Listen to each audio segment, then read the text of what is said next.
लखनऊ में आयोजित आत्मनिर्भर भारत संकल्प अभियान सम्मेलन में मुख्य अतिथि के रूप में राज्यसभा सांसद डॉक्टर सुधांशु त्रिवेदी का सहकारिता भवन में गरिमामय आगमन हुआ। इस अवसर पर उन्होंने बिहार विधानसभा चुनाव को लेकर विपक्ष पर तीखा प्रहार किया और कहा कि बिहार में भाजपा के प्रचंड बहुमत से विपक्ष असहज है।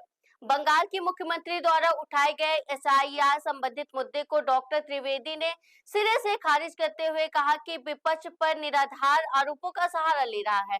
उन्होंने यह भी कहा कि पहले विपक्ष ईवीएम पर सवाल उठाता था, अब ईवीएम के बजाय एसआईआर जैसे नए बहाने गढ़े जा रहे हैं, जबकि चुनाव आयोग पूरी पारदर्शिता के साथ वोटर जोड़ने का कार्य कर रहा है। डॉक्टर त्रिवेदी ने कहा कि प्रधानमंत्री नरेंद्र मोदी के नेतृत्व में राम मंदिर पर हुए ध्वजारोहण कार्यक्रम से उन लोगों को असहजता हो रही है जिन्होंने वर्षों तक बाबरी मस्जिद के नाम पर राजनीति की और अपने वोट बैंक को साधने की कोशिश की। और पारदर्शी चुनावों को कराने के लिए ये मतदाता सूची का संशोधन एक सामान्य और स्वाभाविक प्रक्रिया है जो एक निश्चित समय के बाद होती रही है।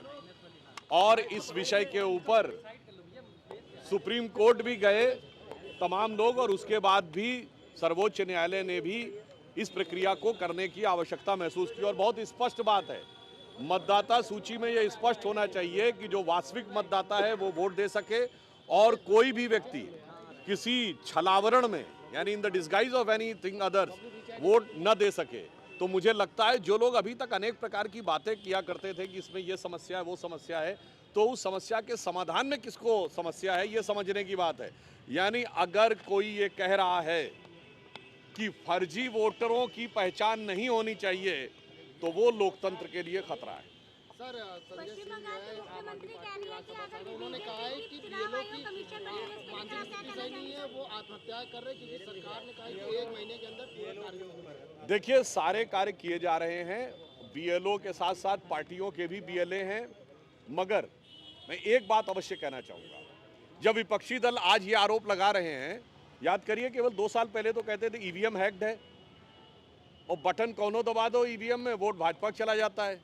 आज उन्होंने ईवीएम का मुद्दा छोड़ दिया और मतदाता सूची के मुद्दे पे आ गए। इसका मतलब अब उन्होंने मान लिया कि ईवीएम हैक होने का आरोप झूठा था और आप आश्वस्त रहिए कि आगे वो इस चीज को भी झूठा मान लेंगे। और मैं एक बिंदु और कहना चाहता हूँ, ये एक सोची समझी खतरनाक साजिश का हिस्सा है कि भारत की हर व्यवस्था के बारे में भ्रम पैदा करना। विगत 10 वर्षों में विपक्ष ने किन किन चीजों में भ्रम नहीं पैदा किया। सबसे पहले रफाल को लेकर सरकार के बारे में भ्रम पैदा करना, सर्जिकल स्ट्राइक को लेकर सेना के बारे में भ्रम पैदा करना, बालाकोट को लेकर एयरफोर्स के बारे में भ्रम पैदा करना, ऑपरेशन सिंदूर को लेकर जहाजों के गिरने के बारे में भ्रम पैदा करना। फिर इतना ही नहीं, याद करिए इन्होंने कहा एलआईसी बर्बाद हो गई, LIC all time high profit में है। स्टेट बैंक ऑफ इंडिया बर्बाद हो गई, state bank of India all time high profit में है। फिर उन्होंने कहा सेबी गलत है, सेबी का पूरी तरीके से वो निष्पक्ष निकला। उसके बाद याद करिए कोविड वैक्सीन के ऊपर इसी उत्तर प्रदेश के एक पूर्व मुख्यमंत्री जी बोले थे ना, बीजेपी का वैक्सीन, कोविड वैक्सीन को लेकर भ्रम उत्पन्न करने का प्रयास करना। और तो और इन्होंने राम मंदिर के मुहूर्त को लेकर भी भ्रम पैदा करने का प्रयास किया था। तो मुझे लगता है कि उनको समझाया इसलिए नहीं जा सकता क्योंकि जो समझना चाहे उसे समझाया जा सकता है।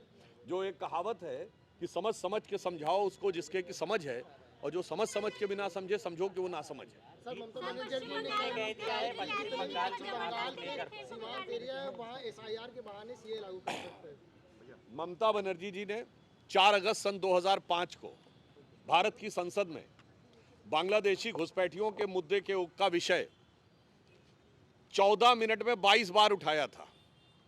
और जब उनको लगा कि इसकी अनुमति नहीं दी जा रही है तो भारत के इतिहास में, अब तो खैर इनके आने के बाद बहुत बार घटनाएं हो गई, पीठासीन सभापति के ऊपर फाइल फेंक दी थी। आज ममता जी को क्या हो गया? आज उसकी जांच नहीं होने देना चाहती हैं। ममता जी का वीडियो अवेलेबल है, इसमें वो कह रही हैं पूरी जांच होनी चाहिए वरना सब फर्जी वोटर बन के बूथ कैप्चरिंग करके और ये सारी चीजें करने का प्रयास कर रहे हैं। तो ममता जी का डर समझा जा सकता है, क्योंकि आपने देखा है एक दौर था यूपीए का शासनकाल में जब भारी संख्या में बांग्लादेश से घुसपैठिए यहाँ आते थे। मैं कोट कर रहा हूँ कि सन 2005 में असम के गवर्नर एसके सिन्हा साहब ने कहा था कि प्रतिदिन 5000 लोग भारत में घुसपैठ करते हैं। और इस बार आपने देखा है पश्चिम बंगाल की सीमा पर बांग्लादेश जाने वालों की लाइन लगी हुई है और उसमें से कईयों ने स्वीकार किया कि वो कई बार यहाँ वोट भी डाल चुके हैं। तो बहुत साफ समझ में आ सकता है। मैं एक लाइन में कहूं कि माननीय प्रधानमंत्री जी ने कल श्री राम मंदिर की ध्वजा रोहण समारोह को में भाग लिया, तो एक तरफ हम हैं जो धर्म ध्वजा संरक्षक हैं और दूसरी तरफ विपक्ष है जो घुसपैठिया संरक्षक है। सपा के सांसद को आप लोगों ने नहीं बुलाया है और इसको लेकर भी जो है वो अपना एजेंडा सेट कर रहे हैं। राम भूमि में झंडा फहरा के क्या वो मस्जिद में झंडा फहराएंगे? नींव रखेंगे, शिलान्यास करेंगे सर, कैसे देख रहे हैं?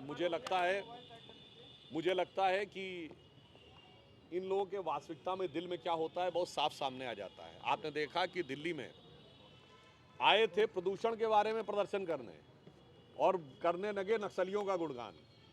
उसी प्रकार ये सेक्युलरिज्म का आवरण ओढ़े हुए ये तथाकथित बाबरी मस्जिद की बात करने वालों से मैं पूछना चाहता हूं, कोर्ट ने तो हमेशा उसको डिस्प्यूटेड स्ट्रक्चर कहा, विवादित ढांचा। ये बाबरी मस्जिद शब्द कहां से आया? और मैं याद दिलाना चाहता हूं 1857 में अवध को कैप्चर करने के बाद ब्रिटिश टाइम की जो पहली ऑफिशियल FIR है उसमें उसके लिए मस्जिद जन्म स्थान लिखा है और वहां के मुतवली ने खुद साइन करके लिखा है नवंबर 1858 में फैजाबाद के थानेदार को कि 25 निहंग सिखों ने आके कब्जा कर लिया है मस्जिद जन्म स्थान पर। तो मैं उनसे पूछना चाहता हूं, मस्जिद थी भैया, तो जन्म स्थान किसका था? और मैं एक और बात कहना चाहता हूं कि जो लोग ये ख्वाब पाल रहे हैं उन्हें याद रखना चाहिए कि अब एक बात तो बहुत साफ हो गई कि इन लोगों के मन में सकारात्मक बात कोई नहीं है। 5 एकड़ जमीन जो मिली हुई है मस्जिद के लिए, राम मंदिर बन के तैयार हो गया, ध्वजा पताका भी फहरा गई, उसमें मस्जिद में क्या हो रहा है? वो नहीं करना है और दिल में बाबरी के अरमान हैं। ये दर्शाता है कि तृणमूल कांग्रेस और विपक्ष के मन में जो कट्टरपंथी वोटों के साथ समझौता है, उस कारण से मैं एक शब्द में कहना चाहूँगा, ये लोग कहते हैं भारत में सेक्युलरिज्म खतरे में है। नहीं, सूडो सेक्युलरिज्म की वजह से भारत का भविष्य खतरे में। सर अखिलेश यादव कह रहे हैं कि यूपी में शायद लगभग 1.5 करोड़ वोट कट गए हैं। कहा था चुनाव आयोग के तहत पीएम नरेंद्र मोदी अपना एजेंडा सेट कर रहे हैं, सर क्या कहना चाहेंगे? वोट कट सकते हैं। अखिलेश यादव जी बहुत इजीली पहचान लेते हैं कि कौन सा वोट किसका है। तो मुझे ऐसा लगता है, एक मैं आपको एक कहावत सुनाना चाहता हूँ। आपने वो आला सुना होगा ना, जो आला बोला जाता है, उसमें एक लाइन होती है, एक का मारे दुई मर जावे, तीसर खौफ खाए मर जाए। तो भैया जांच तो हो रही है चुनाव आयोग के द्वारा, पकड़े जा रहे हैं घुसपैठिए। ये तीसरा कौन है जिसको खौफ खाया जा रहा है? जरा इसको मैं जनता के विवेक के ऊपर छोड़ता हूँ।